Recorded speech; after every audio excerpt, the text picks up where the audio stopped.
شروع اللہ کا نام لے کر جو بڑا مہربان نہایت رحم والا ہے۔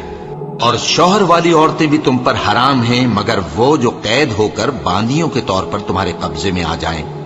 یہ حکم اللہ نے تم کو لکھ دیا ہے، اور ان محرمات کے سوا دوسری عورتیں تم کو حلال ہیں، اس طرح سے کہ مال خرچ کر کے ان سے نکاح کر لو، بشرطے کہ نکاح سے مقصود عفت قائم رکھنا ہو، نہ کہ شہوت پرستی۔ تو جن عورتوں سے تم لطف اندوز ہوئے ان کا مہر جو مقرر کیا ہو ادا کر دو، اور اگر مقرر کرنے کے بعد آپس کی رضامندی سے مہر میں کمی بیشی کر لو تو تم پر کچھ گناہ نہیں۔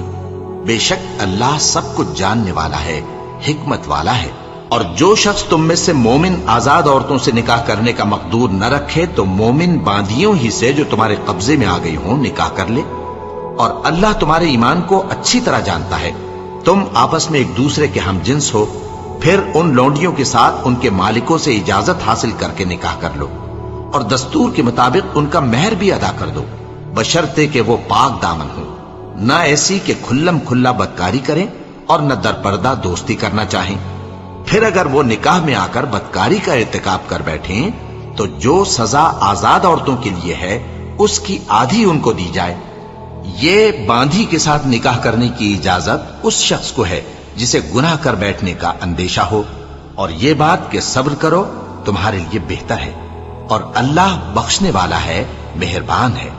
اللہ چاہتا ہے کہ اپنی آیتیں تم سے کھول کھول کر بیان فرمائے اور تم کو اگلے لوگوں کے طریقے بتائے اور تم پر مہربانی کرے، اور اللہ جاننے والا ہے، حکمت والا ہے۔ اور اللہ تو چاہتا ہے کہ تم پر مہربانی کرے،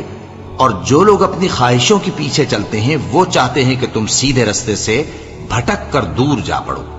اللہ چاہتا ہے کہ تم پر سے بوجھ ہلکا کرے، اور انسان طبعاً کمزور پیدا ہوا ہے۔ مومنوں، ایک دوسرے کا مال ناحق نہ کھاؤ،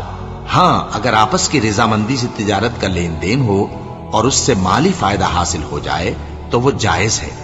اور اپنے آپ کو ہلاک نہ کرو، کچھ شک نہیں کہ اللہ تم پر مہربان ہے۔ اور جو زیادتی کرتے ہوئے اور ظلم سے ایسا کرے گا تو ہم اس کو عنقریب جہنم میں داخل کریں گے، اور یہ اللہ کو آسان ہے۔ اگر تم بڑے بڑے گناہوں سے جن سے تم کو منع کیا جاتا ہے پرہیز کرو گے تو ہم تمہارے چھوٹے چھوٹے گناہ معاف کر دیں گے اور تمہیں عزت کے مکانوں میں داخل کریں گے۔ اور جس چیز میں اللہ نے تم میں سے بعض کو بعض پر فضیلت دی ہے اس کی تمنا مت کرو۔ مردوں کو ان کاموں کا ثواب ہے جو انہوں نے کیے، اور عورتوں کو ان کاموں کا ثواب ہے جو انہوں نے کیے، اور اللہ سے اس کا فضل و کرم مانگتے رہو، کچھ شک نہیں کہ اللہ ہر چیز سے واقف ہے۔ اور جو مال ماں باپ اور رشتہ دار چھوڑ مریں تو حقداروں میں تقسیم کر دو کہ ہم نے ہر ایک کے حقدار مقرر کر دیے ہیں، اور جن لوگوں سے تم عہد کر چکے ہو ان کو بھی ان کا حصہ دو، بے شک اللہ ہر چیز پر نگراں ہے۔ مرد عورتوں پر حاکم ہیں، اس لیے کہ اللہ نے بعض کو بعض سے افضل بنایا ہے، اور اس لیے بھی کہ مرد اپنا مال خرچ کرتے ہیں۔ تو جو نیک بیویاں ہیں وہ فرمانبردار ہوتی ہیں، اور ان کے پیٹھ پیچھے اللہ کی حفاظت میں مال و آبرو کی خبرداری کرتی ہیں۔ اور جن عورتوں کی نسبت تمہیں معلوم ہو کہ سرکشی اور بدخوئی کرنے لگی ہیں تو پہلے ان کو زبانی سمجھاؤ، اگر نہ سمجھیں تو پھر ان کے ساتھ سونا ترک کر دو، اگر اس پر بھی باز نہ آئیں تو زد و کوب کرو، پھر اگر تمہارا کہنا مان لیں تو پھر ان کو ایذا دینے کا کوئی بہانہ مت ڈھونڈو، بے شک اللہ بہت اونچا ہے، بڑا ہے۔ اور اگر تم لوگوں کو معلوم ہو کہ میاں بیوی میں انبن ہے تو ایک منصف مرد کے خاندان میں سے اور ایک منصف عورت کے خاندان میں سے مقرر کرو،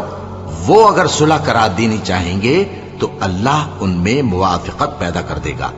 کچھ شک نہیں کہ اللہ سب کچھ جانتا ہے، سب باتوں سے خبردار ہے۔ اور اللہ ہی کی عبادت کرو اور اس کے ساتھ کسی چیز کو شریک نہ بناؤ، اور ماں باپ اور قرابت والوں اور یتیموں اور ناداروں اور رشتہ دار ہمسایوں اور اجنبی ہمسایوں اور پاس بیٹھنے والوں اور مسافروں اور جو لوگ تمہارے قبضے میں ہوں سب کے ساتھ حسن سلوک کرو،